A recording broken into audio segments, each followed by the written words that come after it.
That's it. See if we can ask one last more kind of question. You got it. I'm getting gampy here. Go ahead. What do you got? I'm very concerned about excessive government spending. What are your thoughts about cut, cap, and balance? Okay. I think quickly, you see, I was just one of the people on that. I think it's absolutely part of the answer. I was very disappointed. It was cut spending, cap it over a period of time. The spending, as a result, it's a little complicated. I don't want to get down to the weeds necessarily, but we're spending about 25% of our economy right now. We're spending. That's higher.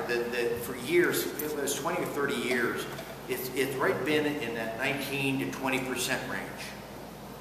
That's where we've been.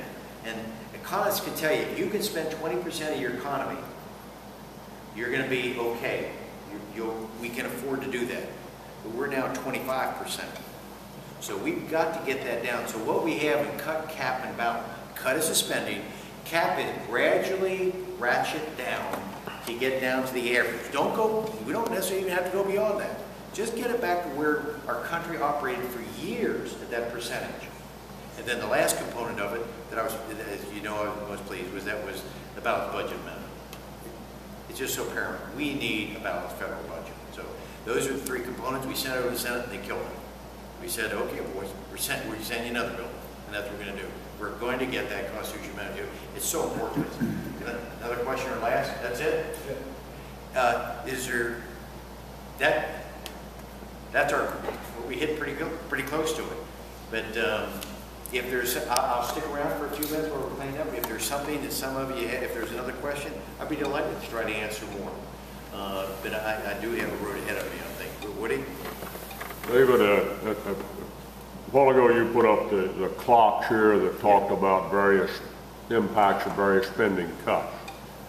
And as you look at the cut, cap, and balance the budget, how do we get to where we need to be? You know, any one of those doesn't do it. But if you get enough of those, that's right, then eventually you get to where you need to be. When you combine Woody, they're only 3 hours. What I want us to do is look for a model, look for some place, and look, we have a model. It may be something, I'm not crazy about all the components of it, but at least an effort was made, and it was done under Simpson Bowles. They came up with a plan.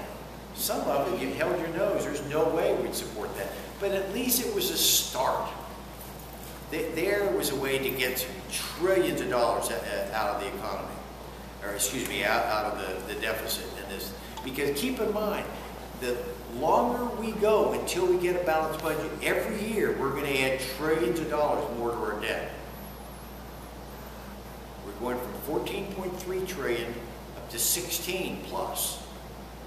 And the next year it'll be 17. Then it'll be 18 and 19 and 20.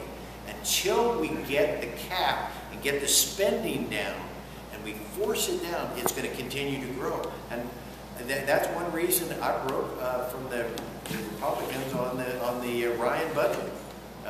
I know it had some wonderful things in it, but it had some problems I didn't like with Medicare. But one of the big things I didn't like, the balanced budget didn't balance until 2040. And that means until 2040 our debt would continue to climb. I don't know, but I want to see a balanced budget again. So I'm supporting somebody like Toomey out of Pennsylvania has a good bill. Connie Mack out of Florida has an interesting concept of cutting 1%. There's a series of them out there that we might be able to look through. We're going to find a way to get our spending down. So 1 penny out of every dollar. I'm sorry? Connie Mack, 1 penny out of every dollar. Yes. That's all it's talking about. If they would, you guys keep pushing that 1 penny out of every dollar. See how simple that is? And it is crazy, but that does it in 6 years, or 7 years. Well, but you're dealing with people, Fred, that let me close on this. It hit the press this past week. And I guess it shows where our government sometimes doesn't quite get it on some of the things where they get intruding and things like that. But here they put out, it was on 8/11, the Carney, in his role with the administration, is saying that we have to pay more unemployment benefits. we paid more unemployment benefits, we would create 1 million jobs.